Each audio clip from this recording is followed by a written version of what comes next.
제8장 성령 충만한 생활 2. 성령 충만은 구하는 자에게 주어진다. 그리스도인의 생활은 두 가지 방면을 갖고 있다. 첫째는 하나님에 대한 것이고 또 하나는 다른 인간들에 대한 것이다. 세상은 모든 그리스도인들이 거의 완벽하기를 바란다. 물론 이것은 잘못이지만 세상은 이를 원한다. 사도행전 3장에서 안진뱅이가 된 사람이 베드로와 요한을 바라보고 무엇인가 얻기를 원했다. 시몬 베드로는 말했다. 은과 금은 나에게 없으나 내가 가진 것을 내게 주노니 나사렛 예수 그리스도의 이름으로 일어나 걸으라. 사도행전 3장 6절. 세상 사람들은 하나님의 자녀들로부터 무엇인가를 바란다. 분명히 말할 수 있는 것은 만일 그리스도인이 하나님께 합당한 삶을 산다면 광신자로 취급받는다는 것이다. 또한 그러한 삶을 살지 않는다면 위선자로 불리운다. 그리스도인은 세상을 기쁘게 할 수 없다. 그리스도인은 성령으로 충만해야 한다. 왜냐하면 에베소서 5장 18절에서 성령으로 충만하라고 명령하셨기 때문이다. 그리스도인이 성령으로 충만하지 못하면 능력 있게 증거할 수 없다. 오늘날 이 부분에 가장 무력한 무리들이 은사주의자들이다. 많은 일들을 행하지만 그들은 다른 사람에게 예수 그리스도의 구원에 이르는 지식을 전하지 못한다. 우연히 복음을 전하는 교회에 참석할 수는 있겠지만 개인적으로 구령하고 집집마다 방문하여 사람들을 예수 그리스도께로 인도하지는 못한다. 은사주의자들이 효과적으로 구령하지 못하고 사람들을 예수 그리스도께로 인도하지 못하는 이유는 그들을 충만하게 하는 영이 성령이 아니기 때문이다. 육신적인 노력으로 하나님의 일을 한다는 것은 실망과 실패가 따를 뿐이다. 세상에 대해서 죽고 성령으로 충만한 그리스도인은 죄인들에게 찔림을 주는 데 있어서 주님의 손에 의해 인도되는 능력 있는 삶을 산다. 알아듣지도 못하는 방언을 통해서는 그 어떤 죄인도 자신이 예수 그리스도를 거부하고 있는 죄를 짓고 있음을 깨닫지 못한다. 사람들이 외국어로 말했던 사도행전 2장에서 자신의 죄를 깨달은 사람들은 자기가 듣는 외국어를 이해할 수 있는 사람들이었다. 신약 성경에서 이해할 수 없는 방언을 듣고 죄를 깨달은 사람이 있다는 기록은 한 번도 찾아볼 수 없다. 사도행전 2장에서도 역시 찾아볼 수 없다. 그곳에 있는 모든 사람들은 외국어를 이해할 수 있는 사람들이었다. 사도행전 10장에서도 찾아볼 수 없다. 그곳에 있는 모든 사람은 외국어를 이해할 수 있었다. 사도행전 19장에서도 마찬가지이다. 그곳에 모인 사람들 역시 외국어를 이해할 수 있었다. 신약 성경에서 알아듣지 못하는 방언을 듣고 자신의 죄를 깨닫고 예수 그리스도의 구원의 지식을 깨달은 경우는 한 번도 없다. 만일 이것이 가능하다면 사람들을 구원으로 인도하기 위해 우리 모두는 방언을 말하는데 우리의 삶을 들여야만 할 것이다. 성령으로 충만하기 위한 조건은 무엇인가? 사도행전은 교리에 관한 점진적인 책이기 때문에 상황에 따라 이 조건은 달라지기도 한다. 최소한 한 가지만 말한다면 성령 충만은 구하는 사람에게 주어진다는 것이다. 사도행전 2장에서 성령님은 의도적으로 오순절에 오셨다. 성령님께서 이방인에게 오시기 전에 먼저 이스라엘에게 오셨으므로 사도행전 2장에서 성령님께서 처음 오신 것은 유대인과 유대교 개종자들만을 위한 것이었다. 성령님께서 이방인에게 오시기 전에 이스라엘에게 오신다고 약속하셨었다. 사도행전의 교회 역사에서 성령님이 처음으로 다시 누군가에게 오신 일은 없었다.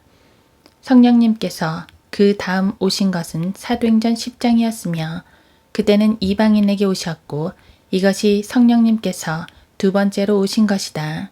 처음 오신 것은 사도행전 2장이다. 사도행전 2장에는 구원받지 못한 이방인은 등장하지 않는다. 구원받지 못한 유대인들과 구원받지 못한 유대교로 개종한 자들만이 나타난다. 14, 22, 36, 37절을 자세히 살펴보라. 그럼에도 불구하고 사도행전 2장 38절이 그리스도인의 구원 계획이라고 말하는 사람들은 참으로 하나님을 모독하는 것이다. 그리스도인이라는 말은 사도행전 11장 26절에서야 나타난다. 그런데도 사도행전 2장에 그리스도인이 있다고 생각할 만큼 어리석은 사람들이 있는 것이다. 사도행전 2장에 나오는 모든 사람은 전통적이고 돼지고기를 먹지 않고 안식일을 지키며 성전에 모여드는 턱수염을 기르고 할례를 받는 유대인들과 구약의 정통 유대교로 개종한 사람들이다. 성령님께서 처음으로 오셨을 때는 사도행전 2장에 있는 이스라엘과 유대교로 개종한 자들에게 오신 것이다. 이때 성령을 받는 조건은 사도행전 2장 38절의 말씀대로 죄들을 사함받은 것으로 인하여 예수 그리스도의 이름으로 침례를 받는 것이었다. 이후로는 이런 방식이 다시는 허용되지 않는다. 이런 방식으로 침례를 받는 것은 성령님이 첫 번째 오셨을 때이고 그 후로는 성령을 받기 위해 어느 누구도 죄들을 사함받은 것으로 인하여 침례받지 않는다. 오늘날 미국에는 우리가 기독교 범죄자들이라고 부르는 사람들이 있는데 이들은 캠벨주의자들과 성경 교사들이다. 그들에게 사도행전 2장 38절에 대해 설명하면 그들은 마가복음 16장 16절로 달아났다. 그 다음은 베드로전서 3장 21절로 달아났다가 마태복음 28장 19, 20절로 다시 달아났다가 사도행전 22장으로 그 다음에는 로마서 6장으로 피해버린다. 이 모든 구절에서 진리를 거부한 그들은 다시 사도행전 2장 38절로 되돌아온다.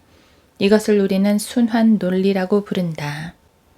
사도행전 2장에서는 성령의 최초의 강림 사건이 이스라엘 민족과 유대교 개종자들에게 있었으며 이때 성령을 받는 조건은 사도행전 2장 38절에 나와 있는 대로 죄들을 사함받은 것으로 인하여 예수 그리스도 이름으로 침례를 받는 것이었다. 오늘날 은혜 시대에도 침례를 받아야 성령을 받는다고 생각하는가? 그러나 이 사건 이후 그 어디에도 성령을 받기 위해 침례를 받는다고 기록된 것은 한 군데도 없다. 성령을 받기 위해서는 하나님의 자녀가 되어야만 한다. 너희가 아들이므로 하나님께서 자기 아들의 영을 너희 마음속에 보내시어. 갈라디아서 4장 6절. 모든 인간이 다 하나님의 자녀라는 말은 거짓말이다. 하나님의 영은 하나님의 아들들에게만 주어진다.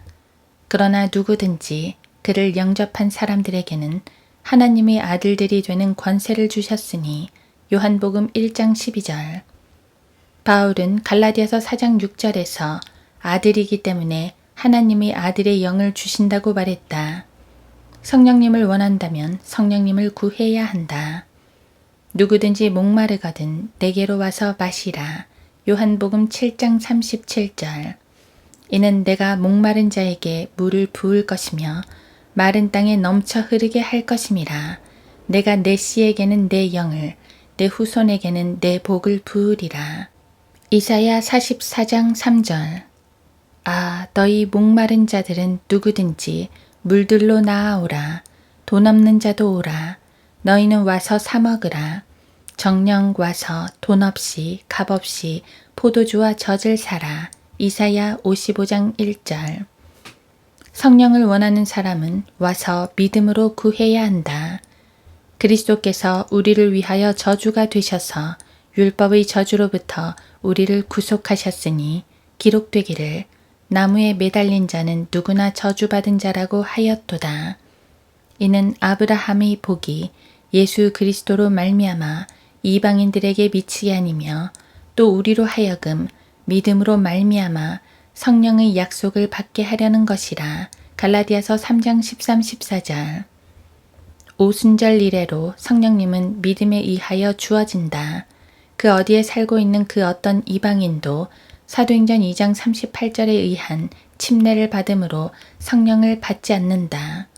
성령님은 믿음에 의하여 여러분 안으로 오신다. 갈라디아서 3장 13, 14절. 성령님의 약속은 믿음에 의하여 이방인에게 주어진 것이지 물 침례를 통하여 성령을 받는 것이 아니다. 너희가 악하다 할지라도 너희 자녀에게 좋은 선물을 줄 알거든. 하물며 하늘에 계신 너희 아버지께서 구하는 자들에게 성령을 주시지 않겠느냐 라고 하시더라. 누가복음 11장 13절. 그들이 기도를 마치자 그들이 함께 모여 있는 곳이 진동하더니 그들이 모두 성령으로 충만하여 담대하게 하나님의 말씀을 선포하더라. 사도행전 4장 31절. 성령님은 구하는 사람에게 주어진다. 우리가 해야 할 일은 구하고 받는 것이다. 성령으로 충만하게 되는 비결은 무엇인가? 그것은 우리의 의지를, 몸을, 소유를, 삶의 모든 것을 하나님께서 주관하시도록 내어드리고 하나님께 성령님으로 채워주시도록 기도하고 구하는 것이다. 이것이 우리가 해야 할 일이다. 기도하고 구했다면 우리의 삶 안에서 역사하시는 하나님께 순종해야 한다. 바울은 다음과 같이 말했다. 너희 안에 그리스도가 형성될 때까지 내가 다시 산고를 치르노라. 갈라디아서 4장 19절. 간단한 예를 들어보자. 여기 뚜껑이 닫혀있는 유리병이 하나 있다. 그 안에는 물이 조금씩 들어있다. 그 병을 가열하면 물은 수증기로 변하고 유리병 안에 가득 차게 된다. 성령님이 여러분 안에 있다고 해서 성령으로 충만한 것은 아니다. 여러분이 구원받았을 때 성령님은 여러분 안에 들어오셨다. 주님은 여러분 안에서 뚜껑을 단단히 잠그셨다. 성령으로 상징되는 여러분 안의 물이 여러분을 채워서 생수의 강이 여러분 안으로 흐르지 않는다면 여러분은 충만하지 않은 것이다. 바깥으로부터 성령이 육체의 신비로운 방법으로 임하기를 기도한다거나 성령을 모든 육체에 부어달라고 기도하는 것은 어리석은 짓이다. 하나님께서는 오순절날 모든 육체에 성령을 부어주시지 않았다. 그 예언은 천년왕국 때 성취될 것이다. 성령님은 여러분이 구원받았다면 여러분 안에 이미 계시기 때문이다. 그러나 그르신 여러분이 성령님께 순종하지 않는다면 성령님께서는 여러분을 성령으로 충만하게 하지 않으신다. 이제 성령으로 충만해진 결과에 대해 살펴보자. 첫 번째는 예수 그리스도를 증거할 수 있는 능력이다. 그러나 성령께서 너희에게 임하시면 너희가 능력을 받으리니 그러면 예루살렘과 온 유대와 사마리아와 땅 끝까지 이르러 내게 증인이 되리라. 사도행전 1장 8절. 이것이 예수 그리스도를 소리쳐 증거할 수 있는 능력이다. 방언을 의미하는 것이 아니다. 첫 번째 성령 충만의 특징은 입을 열어서 예수 그리스도를 증거하는 것이다. 사도행전 1장 8절의 성령으로 충만해진다는 약속과 관련되어 예수님께서 말씀하신 것은 그러면 내게 증인이 되리라였다. 방언들과 체험, 교회 연합운동 등을 위해 시간을 보내는 사람들은 성령으로 충만해진 사실이 없는 사람들이다. 성령으로 충만한 그리스도인은 예수 그리스도를 증거한다. 성령으로 충만한 그리스도인은 담대하게 하나님의 말씀을 선포한다. 사도행전 4장 31절. 사도행전 4장 31절에서 그들이 성령으로 충만해져 있을 때 어느 누구도 알지 못하는 방언이나 방언들이나 다른 방언들을 말하지 않았다. 그들은 담대하게 하나님의 말씀을 선포했다. 다른 사람이 믿음에 대해 말할 때에야 비로소 입을 열어 그리스도를 말하거나 다른 그리스도인이 누군가에게 복음을 증거하는 것을 보고서야 비로소 곁에서 그리스도에 대하여 말하는 은사주의자들은 그들의 일생에 있어서 성령의 능력에 대해 전혀 알지 못하는 성장하지 못한 어린 아이들이다. 성령님의 능력을 소유한 사람은 거리에 서서 하나님의 구원 계획을 제시한다. 성령님의 능력이 있는 사람은 국회에서라도 요한복음 3장 16절을 인용한다. 성령의 능력이 있는 사람은 무신론자, 불가지론자, 술주정뱅이, 포르노 제작자, 가늠하는 사람들을 대항하여 그들을 호되게 지적하고 지옥에 간다고 말한다. 그러나 성령의 능력이 있는 채 하는 사람은 그렇게 하지 못한다. 마태복음 23장에서 예수님께서 말씀하신 것처럼 갈라디아서 4장에서 바울이 말한 것처럼 예레미야 23장에서 예레미야가 말한 것처럼, 열왕기상 22장에서 미카야가 말한 것처럼 구원받지 못한 사람들에 대해 분명하게 말하지 못한다면 성령으로 충만한 것에 대해 모르는 것이다. 성령으로 충만한 사람은 승리의 삶을 산다. 이제 보라, 내가 영 안에 매인 바 되어 예루살렘으로 가노니 거기에서 내게 무슨 일이 일어날는지 알 수 없지만 다만 성령께서 각 성읍에서 증거하여 말씀하시기를 결박과 고난이 나를 기다리고 있다고 하시니라. 그러나 나의 달려갈 길을 기쁨으로 끝마치고 내가 주 예수로부터 받은 사역, 곧 하나님의 은혜의 복음을 온전히 증거하기 위해서라면 이런 일을 전혀 개의치 아니할 뿐 아니라 나의 생명을 조금도 아끼지 아니하리라.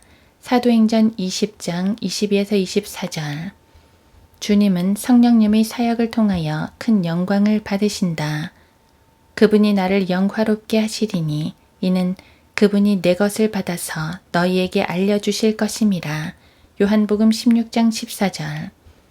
또한 요한복음 15장 1에서 5절에서는 다음과 같이 말씀하셨다. 나는 참 포도나무요 나의 아버지는 농부시라. 내 안에서 열매를 맺지 못하는 가지마다 그분께서 제거해 버리시고 열매를 맺는 가지마다 깨끗하게 하시어 더 많은 열매를 맺게 하시느니라. 이제 너희는 내가 너희에게 일러준 말을 통하여 깨끗해졌느니라. 내 안에 거하라. 그러면 나도 너희 안에 거하리라.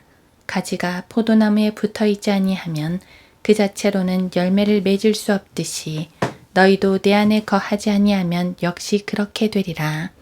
나는 포도나무요 너희는 그 가지들이라.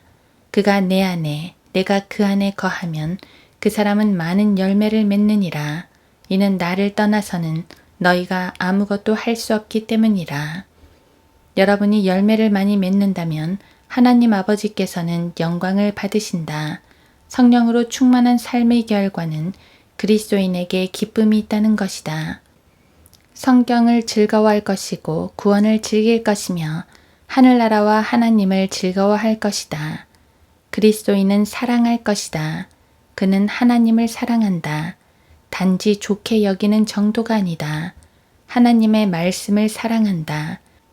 단지 읽기만 하는 것이 아니다. 말씀을 사모하고 갈급해한다. 밤낮으로 묵상한다. 욥처럼 필요한 음식보다도 더 하나님의 말씀을 사모한다. 다윗처럼 훌륭한 전리품만큼이나 즐거워한다. 성령님께서는 지성과 감성과 양심을 일깨우시고 인격을 고양시키신다.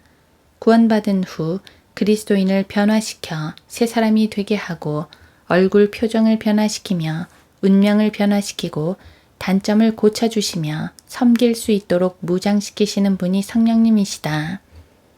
하나님의 사랑 안에 거하고 하나님께 순종하며 하나님의 말씀을 신뢰할 수 있는 비결은 바로 성령으로 충만한 것이다. 하나님의 말씀 안에서 하나님을 경외하는 것은 성령님께서 인도하시기 때문이다. 성경에 관하여 더 나은 번역본이나 찾고 이 성경 저 성경을 들먹거리는 사람은 성령 충만에 관해 전혀 모르고 있는 것이다. 마지막으로 몇 가지 결론을 말해보자. 첫째로 우리는 저수지가 아니라 물이 흐르는 수로이다. 우리는 반드시 넘쳐 흘러야 한다. 받은 축복은 반드시 흘러나가야 한다. 예수 그리스도를 영접하고 우리 몸 안에 거하시는 성령님을 소유하고 구속의 그날까지 인쳐서서 상속을 받을 수 있는 사실만으로는 충분하지 않다. 우리의 몸이 하나님께서 값으로 사신 성령의 전인 것이 사실이라 하더라도 우리로부터 무엇인가가 흘러넘쳐 사람들을 하나님께로 인도하고 그들에게 하나님을 알려주는 것이 필요하다. 회심한 다음에는 성령으로 충만해야 하며 그 다음 흘러넘쳐야 한다. 성령님은 흘러넘치는 샘물과 관련이 있다. 요한복음 4장 14절. 그리고 성령님은 흘러넘치는 강과 관련이 있다. 요한복음 7장 37에서 39절. 마지막으로 성령님은 흘러넘치는 물과 관련이 있다. 에스겔 47장.